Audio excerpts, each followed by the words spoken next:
माँ के आंसू। राधा बहन का इकलौता बेटा अमेरिका में रहता था। एक दिन राधा बहन का किराएदार कहता है, अरे माँ जी अकेली बैठी रहती हैं, बेटे के पास क्यों नहीं चली जाती? अरे कैसे चली जाऊं, नई नई शादी हुई है। अभी तो थोड़ा बहू के साथ समय बिताएगा, तभी तो दोनों के बीच समझ बढ़ेगी ना। अरे कैसी बात कर रही हैं माँ जी, समझ बढ़ाने के लिए 5 साल काफी होते हैं।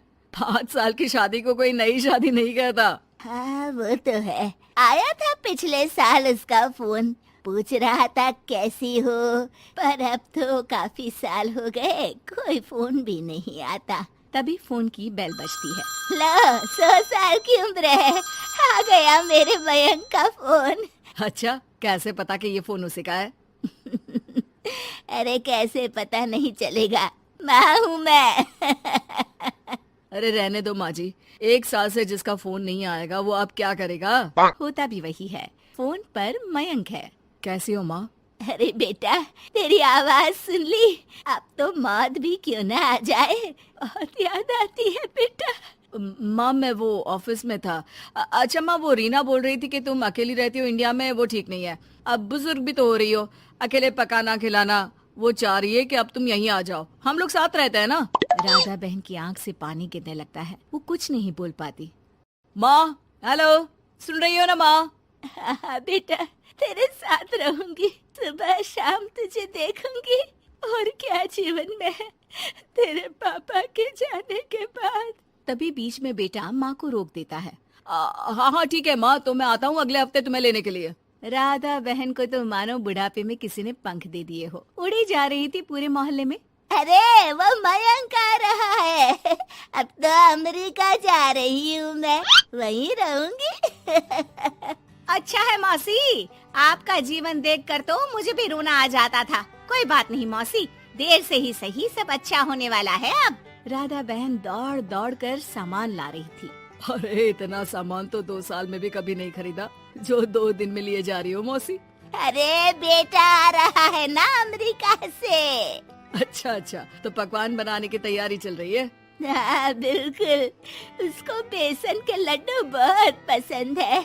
रात भर भूनना तलना ये सब प्रोग्राम चलता रहता है राधा बहन के घर में। और फिर वो दिन भी आ जाता है जब बेटा घर आता है।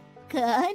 माँ मैं मयंक। ये घर का क्या हाल बना रखा है, न सफाई न धुलाई, कैसा लग रहा है ये घर? घर तो ऐसा ही था बेटा, हमेशा से, बस तू थोड़ा कमजोर लग रहा है। क्या हुआ बेटा? ये कमजोर नहीं, फिट होता है माँ। वैसे और बता, क्या हाल है तेरे? बेटे के मुंह से हाल पूछने का अंदाज भले ही फॉर्मेलिटी वाला हो, लेकिन राधा बहन की आंख फिर भर आती है। अरे यार, ये तुम्हारी हर बात पर रोने की आदत न जाने कब जाकर खत्म होगी। सही कहती है रीना तुम्हारे लिए। रीना बहू क्या कहती है मेरे लिए? यही के बस यही एक आदत है तुम्हारी माँ की, इमोशनल ब्लैकमेल। अरे यार, अब इसमें रोने की क्या बात है? ना ना कुछ नहीं, बहुत दिन बाद तो घर आया ना, तो क्या रोएगी? हाँ क्यों? अच्छा ये ले, तेरे लिए रात भर बैठकर ये बेसन के लड्डू बनाए हैं, और ये अचार तुझे बहुत पसंद है ना? पसंद है नहीं माँ, पसंद थे।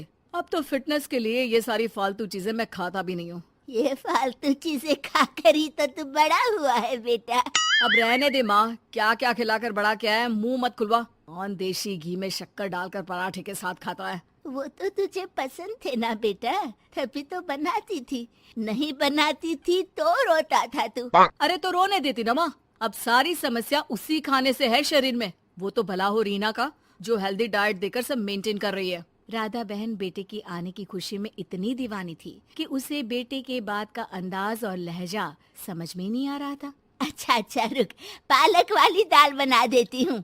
रहने दे माँ, मैं होटल से ऑर्डर कर देता हूँ। इतने साल बाद होटल का खाना, माँ के खाने की याद नहीं आती थी। अरे माँ, फिर इमोशनल डायलॉग, प्लीज माँ। अच्छा सुन, बहुत कम वक्त है हम लोगों के पास, जल्दी जल्दी सारी पैकिंग कर ले। और हाँ, इस घर को बेचना होगा। कैसी बात कर रहा है? तेरे पापा और मैंने एक एक पाई जोड़कर इस मकान को बनाया था। हाँ पर तू जा रही है ना, फिर कौन मेंटेन करेगा? कैसे क्या होगा माँ, मैं तो अब इंडिया आऊंगा भी नहीं। बेटा तो सो जाता है, लेकिन माँ घर का एक एक कोना घूम घूम कर देखती है। सही बात है, क्यों मोह माया जोड़ रही हूँ मैं इस घर से? आखिर बेटे के साथ रहना ही तो होता है हर माँ बाप को, लेकिन इनकी यह दे हर एक कोने में है। खैर, औने पौने दामों में घर को बेच बेटा और माँ एयरपोर्ट के लिए रवाना हो जाते हैं। माँ यहीं बैठ, मैं अभी आया। नहीं नहीं बेटा, मैं साथ रहूंगी, पहली दफा आ रही हूँ ना।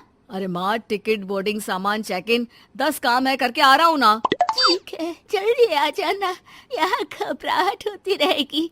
बेटा माँ को समझाकर चला जाता है। माँ बैठी रह जाती है लेकिन बेटा आता ही नहीं। एयरपोर्ट के लोग बताते हैं कि इस नाम का लड़का तो कब का अमेरिका की फ्लाइट लेकर उड़ चुका है। माँ किसी तरह अपने बीके हुए मकान में ही आ जाती है।